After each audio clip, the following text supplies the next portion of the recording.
Okay. So, first of all, what was the performance like? Did you have a favourite bit? Well, I have to say, tonight is one of those nights that you always remember because it'll be etched in my mind in terms of the excitement of 100 years at the Albert Hall. It made it very special.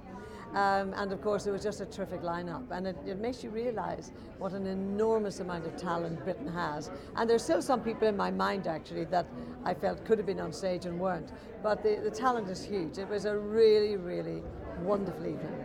Was there anyone who stuck out for you? Maybe Ashleigh and Pudsey? Well, of course, Ashleigh and Pudsey always steals the show, don't they? And I noticed that the Queen in the lineup afterwards, when the artists were being introduced, she stopped to talk to Pudsey or about Pudsey for quite some time. So I think her love for dogs, obviously, Pudsey will always shine out.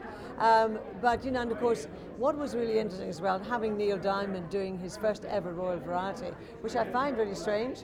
But in fact, when he had the whole of the Albert Hall swaying and waving, and it's not very often you see a Royal Variety audience, you know, singing and screaming and moving like that. So he certainly got the crowd going, and it made for a great atmosphere to finish on. And the other lovely thing was, normally when the Queen meets the artist, they drop the curtain and it's done behind the curtain and the audience leave. Tonight, because of the configuration of the Albert Hall and the stage, they did that on stage and there's no curtain to drop. So the audience were allowed to see the Queen moving around on the stage, being introduced to everybody. So that was rather special as well. So altogether, a brilliant night.